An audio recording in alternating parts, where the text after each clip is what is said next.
கலைஞரின் இன்றைய முக்கிய செய்திகள். குமரி ஷாலி பியூட்டி அகாடமியின் இலவச சேவை முகாம்.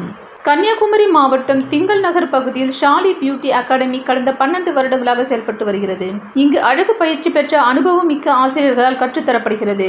மேலும் இங்கே டாட்டூ கலைஞர்களை உருவாக்கி உள்ளார்கள். இங்கு அழகு கலையை ஒரு சாதாரண தொழிலாக பார்க்காமல் சமூக சிந்தனையுடன் சேவையாற்றி வருவதால் வாடிக்கையாளர்கள் மிகவும் திருப்தி அடைகிறார்கள்.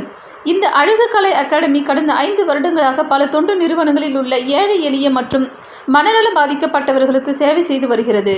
அதன் ஒரு பகுதியாக நாகர்கோவில் அருகே உள்ள புளியடி பகுதியில் அமைந்துள்ள ஸ்பாஸ்டிக்ஸ் சென்டர் ஆஃப் கன்னியாகுமரி என்ற மையத்தில் உள்ள மனவளர்ச்சி குன்றிய ஆண்களுக்கான தொழிற்பயிற்சி மையத்தில் வைத்து தங்களது சேவைகளை சமூக அக்கறையுடன் சேவையாற்றினார். அங்குள்ள மனவளர்ச்சி குன்றிய ஆண்கள் நபர்களுக்கு முடித்திருத்தும் சவரம் மற்றும் அவர்களை அழகுபடுத்துதல் போன்றவற்றை செய்து தங்களது சமூக அக்கறையை காட்டினார்கள். இது ஷாலி அழகு கலை அகாடமியின் நிர்வாக இயக்குநர்கள் ஜான் பீட்டர், ஷாலி மற்றும் அகாடமியின் ஊழியர்கள் பிரதீப், ராஜா, சதீஷ், ஸ்ரீவித்யா, முத்துகிருஷ்ணன் மற்றும் அங்கு பயிலும் மாணவ மாணவிகள் சுமார் 25 பேர் இணைந்து இந்த சேவையை மிகவும் மகிழ்ச்சியுடன் செய்தனர்.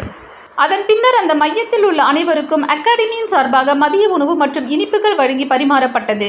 இந்த மையத்தின் இயக்குனர் பேசில்ராஜன் பேசுகையில், கடந்த 40 வருடங்களாக இந்த மையம் செயல்படுகிறது. இங்கு சுமார் 95 மனவளர்ச்சி குன்றிய ஆண் நபர்கள் இருக்கிறார்கள்.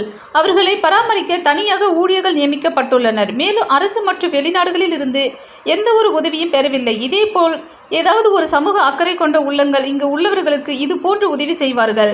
மேலும் அவர் பேசுகையில், இந்த அகாடமி மென்மேலும் இது போன்ற பல சேவைகளை செய்ய மனமாற நான் பாராட்டுகிறேன். இந்த நிகழ்வில் கலந்து கொண்டதற்கு நான் மிக்க மகிழ்ச்சி அடைவதாகவும் கூறினார். குமரி ஜி. முத்துக்குமார்.